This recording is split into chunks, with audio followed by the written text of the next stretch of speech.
Hi, this is from Groovy Entertainment. Today we got another book on tape to play for you. Today's book is Dick Tracy, Big Boy Turned Up the Heat from 1990.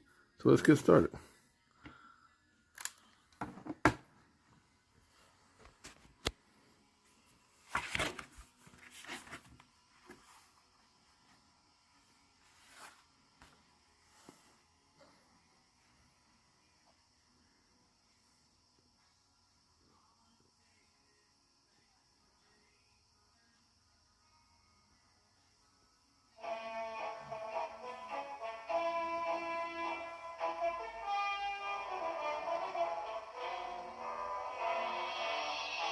With a mind as fast as machine gun fire, and a hide as tough as a bulletproof vest, he is the best detective on the force. Despite all odds, his objective is to crack every case that comes his way, and bring the riffraff to justice. Beneath that trench coat is a real law enforcement machine, with a soft spot for society's weak, vulnerable, and innocent. His name is Dick Tracy.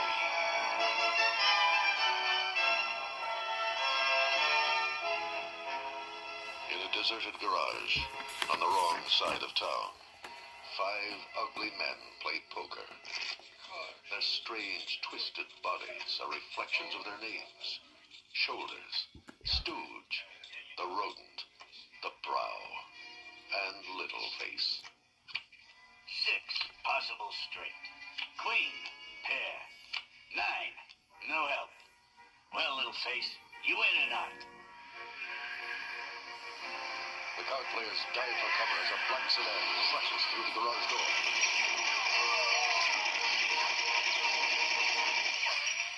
Moments later, 5 corpses lie sprawled across the floor. A man with cruel eyes and a head that's nearly flat surveys his grim work. It's Flat Top, #1 hitman for crime boss Al Big Boy Caprice. The driver, Itchy, removes all identification from the dead men. Then they disappear into the night as quickly as they came.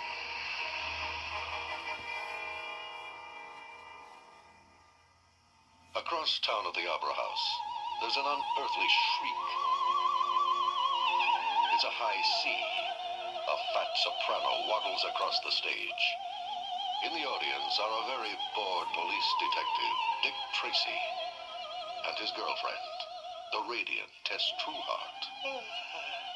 Tracy, you should be ashamed of yourself, yawning at the Grand Opera. Well, I know. Calling Dick Tracy. Calling Dick Tracy. Saved by my wrist radio. Tracy here. Go ahead, Pat. There are 5 unidentified bodies in the 7th Street garage. You'd better get over here right away. All right, Pat. Hang on. I'm on my way. I'll be back, Tess. I want to know how this thing comes out. When Tracy arrives at the garage, he finds detectives Pat Patton and Sam Ketchum waiting for him. Tracy uncovers each of the bodies. Little face, the brow, the rodent. They're all lips manless as men. Someone's out to get lips. Huh, Tracy? Looks like it, Sam.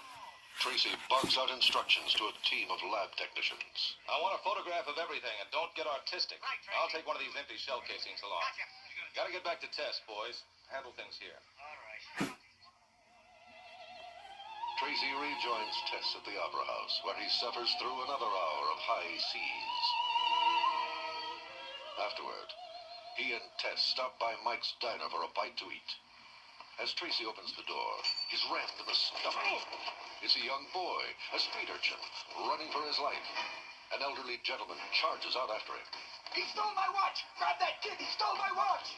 Tracy sprints after the young hoodlum, running through dark alleys to a railroad yard, where the pint-sized thief cuts across the tracks just before a speeding train blocks Tracy's way. Confident he's escaped, the kid hurries off to a deserted shack not far away. Inside, he finds a muscular tramp gnawing on a greasy chicken leg. You're late. Let me see the loot. Nice watch.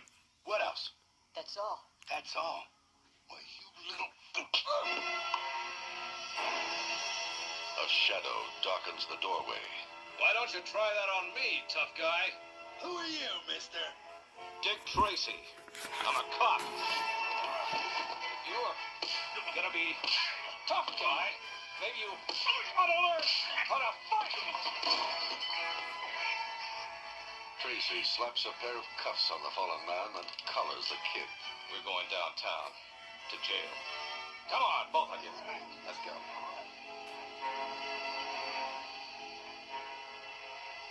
Across town is the Club Ritz, a gambling casino disguised as a nightclub. At a private corner table sits its owner, Lips Manless, a fat dandy in a black tuxedo, who mistakenly believes he also owns the dazzling blonde singer at his side, Breathless Mahoney. You make me sick when you eat oysters like that, Lips. You didn't used to think so, Breathless. You didn't used to be the size of a blimp. Customers flee as several policemen enter the nightclub. The officers take Lips and Breathless to a waiting police car, where in the back seat, Flat Top sits cradling a Tommy gun. Flat Top? Hey, these guys ain't real cops. Hiya, Lips.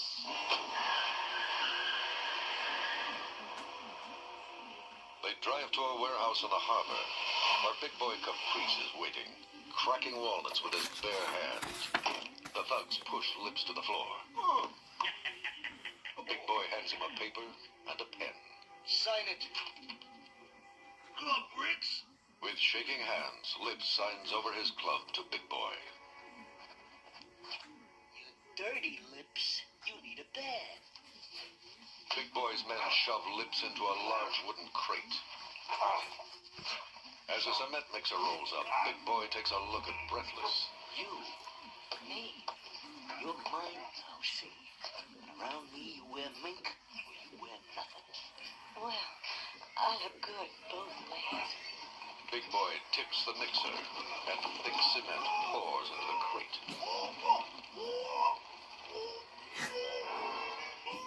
Flat Top slaps the cover on it. A trap door opens, and the crate plummets 20 feet into the river below. Big Boy barks out his next orders. Put the word out. Lips' territory is my territory now. Everybody who worked for him works for me. Everything he owned, I own. Now clean this place up. Let's get out of here. At Mike's Diner, near the Opera House, Tracy and Tess watch the kid stuff his face like there's no tomorrow. Hey, you got a name? Kid. What's the name your mother and father gave you? What mother and father? Tess, we gotta call the Welfare Society. You ain't sticking me in no orphanage. Sit down. I'm sorry, pal. How about some ice cream? Calling Dick Tracy. Calling Dick Tracy. Come in, Pat. Southside warehouse on the river. Something's going on.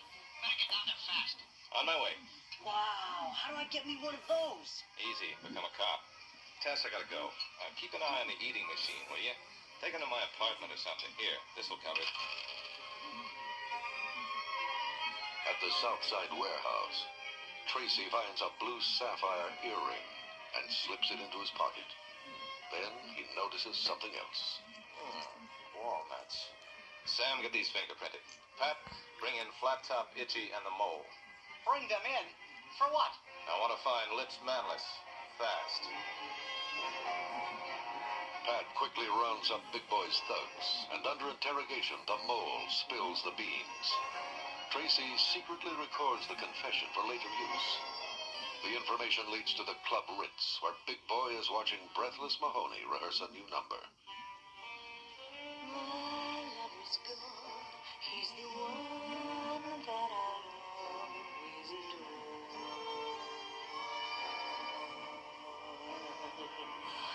Oh, he's gone. Yes, he's gone. And I never will see him anymore.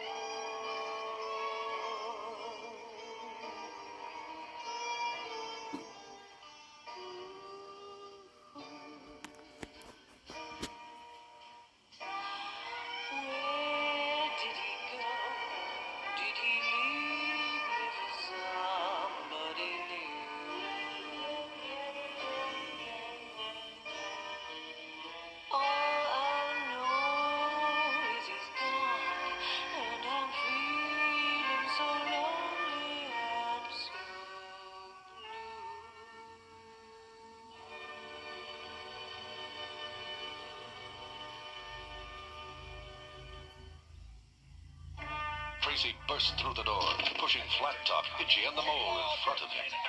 Pat and Sam follow. We meet again, big boy. Here's your garbage. This is a private club, copper. You got a membership card? Do you? I own it. Since when? Since today. We made a deal with Lips Manless. Lips? Where is he? How should I know? Out of town or something. You like walnuts, don't you? A lot of people like walnuts. They're good for the liver. Yeah, but I guess they're bad for the brain. You're too messy, big boy. You make mistakes. You're under arrest. Get him out of here, boys. Let's go. Move it along. A few minutes later, Breathless sits alone in her dressing room, sipping a drink. Dick Tracy walks in. He notices she's wearing one blue sapphire earring. You're breaking and entering, you know. Sorry. Sit down. Aren't you going to arrest me? If I were, I'd have done it by now. I want to know who killed Lips Manless. And I want you to say so in court. You want a lot, don't you, Copper? Whose side are you on now, Breathless? Big boys? I'm on the side I'm always on. Mine. You know, I could take you in and sweat it out of you under the lights. I sweat a lot better in the dark. I know how you feel. You don't know if you want to hit me or kiss me. I get a lot of that. Look, you're safe. Big boy's in jail. If you want to help keep him there, give me a call. Is that really why you want me to call, Mr. Detective?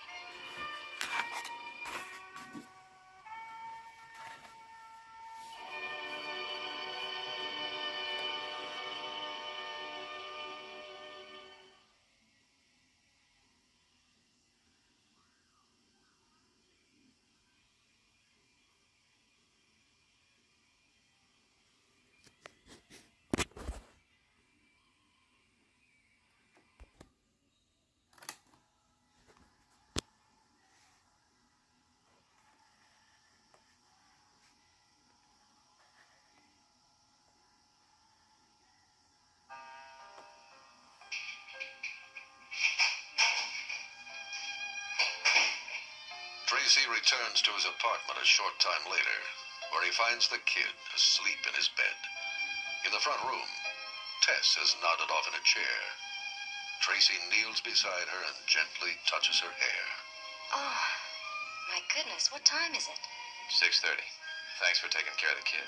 Pat says he'll talk to the orphanage today. Gosh, I've got to get to the greenhouse, Tracy. I have those new Delphiniums coming in this morning. Tess, Huh? you won in a million.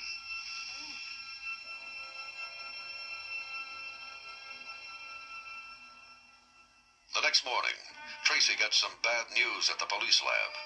There are no fingerprints on the walnut shells. Meanwhile, at City Hall, Big Boy has just been released from jail. Big Al, wait a minute. He's met by a crush of reporters and photographers.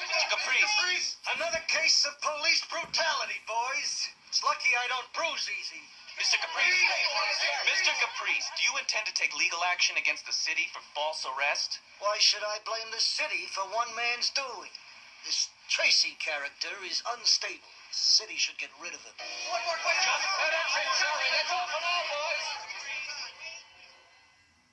Later that day, Tracy is summoned to the office of District Attorney John Fletcher. He finds the DA waiting angrily with Police Chief Brandon.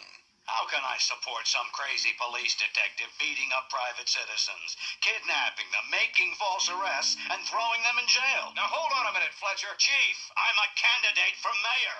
If you can't keep Detective Tracy under control, you'll just have to take him off duty, or I'll prosecute him and take you off duty. Tracy spends the rest of the afternoon cooling out with Tess and the kid. They visit the greenhouse, shoot pool, and take a nice long drive in the country. Late that evening, the kid is fast asleep as they pull up outside Tess's apartment.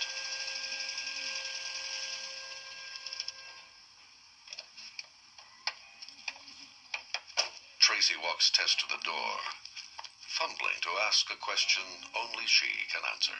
Tess, I think it's time we... Yes, Tracy? Just then, the kid awakens to see a black sedan with its lights off moving up the street. A Tommy gun is sticking out one of its windows, pointed in their direction. Tracy, look out! Tess Pettis and Tracy dive for the doorway as bullets tear into the building. The kid huddles on the floor of the car. Moments later, the sedan speeds off. Tracy sprints over to his car. Are you all right, kid? Yeah, I'm okay. Who was it, Tracy? I don't know. I thought we was goners. Just trying to scare us, kid. Later that night, Tracy works at his desk while the kid sleeps on the couch. The front door opens, and breathless Mahoney glides in, carrying a bottle of champagne and 2 glasses. Thanks for calling. I was wondering what a girl had to do to get arrested. She pours the champagne and leans seductively toward Tracy. He reaches into his pocket and drops a blue sapphire earring into her glass. I called to find out if you're ready to testify. I'll be lucky if I get through the week alive. They probably followed me here. It isn't easy, Tracy. If you want to throw me in jail, go ahead. Breathless drives off, fully aware that Tracy is following her. She leads him to the Club Ritz and disappears inside. Tracy positions himself in a building across the street. Using powerful binoculars, he looks through a window into the club and sees a remarkable sight. He calls headquarters on his wrist radio. Pat, Sam, come in. This is Tracy. It looks like we got every top hood in town in the conference room of the Club Ritz. Prune Face, Ribs Mocha, Johnny Ram, Spud Spaldoni. These guys hate each other. Better get over here fast. We've got to know what's going on. As Tracy watches from across the street, the conference room door swings open and in walks Big Boy Caprice, followed by Flat Top. I remember you all from when I was nothing. I have reasons to hate all of you. But instead, I forgive. I put the past in the past where it belongs and concentrate on the future. Enough of this sweet talk, big boy. What's this all about? Togetherness. We're all divided, and that's bad business.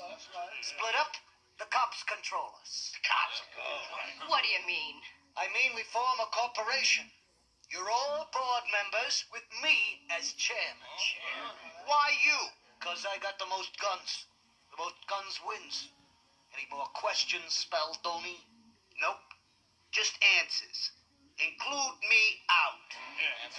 Yeah. Hoping to hear what they're saying, Tracy decides to move in closer. As he climbs a wall outside the club and creeps along a narrow ledge, Pat and Sam slowly round the corner in a police car. Meanwhile, the meeting inside continues. What about Tracy? When do we kill him? We don't, Texie. If anything happens to Tracy, I'm the prime suspect. Leave Dick Tracy to me.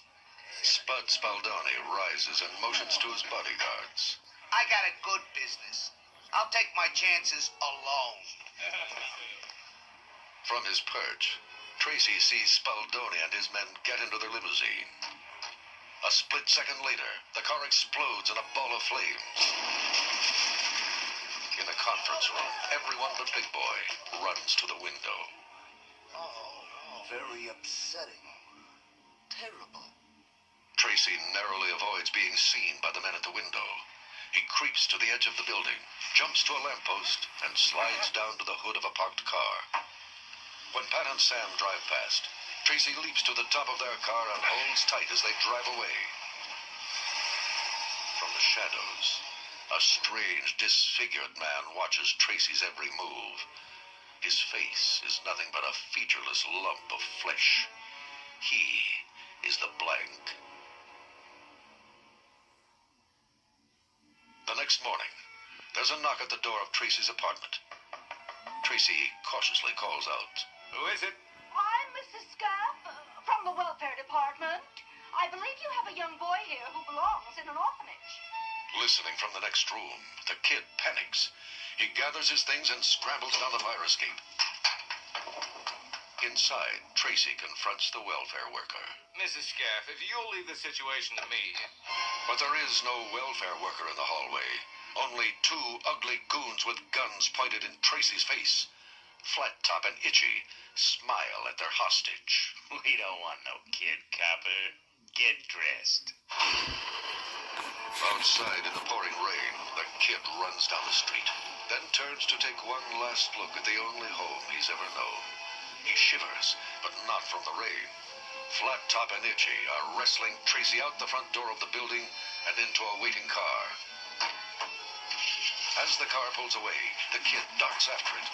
Snubbing danger, he leaps, grabs hold of the back bumper, and manages to hang on. The car takes them to Tess's apartment building. Tracy is hustled into the basement, where big boy Caprice is waiting. My associates would like it very much if you had a little accident here, but I disagree. Know why? I want you on my side, Tracy. Get to the point, big boy. If you were on my payroll, I'd make it worth your while. Big boy produces a huge wad of money and hands it to Tracy. 15,000 clams. It's a deal? It's no deal. It's attempted bribery of an officer of the law. Tossing the money in Big Boy's face, Tracy elbows Flat Top in the stomach and levels Itchy with a powerful left hook. The kid watches from a window as Tracy is grabbed from behind and tied with thick ropes to a chair. You dumb cop, officer of the law. Ha! I am the law. Me. The boys here promised me this'll look just like an accident. As Itchy stokes an old boiler furnace, Big Boy turns up the heat gauge as high as it'll go. Then Itchy smashes the safety valve with the butt of his gun. No safety valve. Know what that means, Flatfoot? It means kaboom! No more Tracy. So long, sucker. You should have made the deal.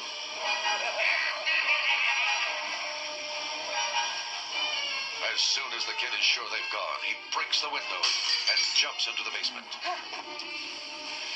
It's gonna blow, kid. Get out while you can. Ignoring Tracy's advice, the kid uses a sharp piece of glass from the window, saws through the ropes, and frees the detective. Tracy and the kid scramble up the steps and out the door, hurling themselves to the ground just as the furnace explodes.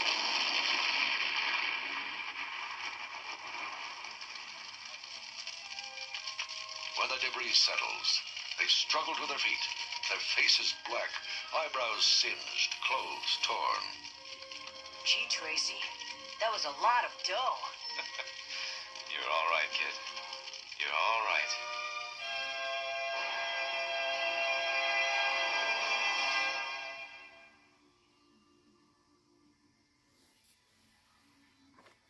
We hope you've enjoyed episode 1 of the Dick Tracy audio action adventure, Big Boy Turns Up the Heat. Don't miss part 2 of this exciting adventure. Everything comes up blank. This is William Woodson.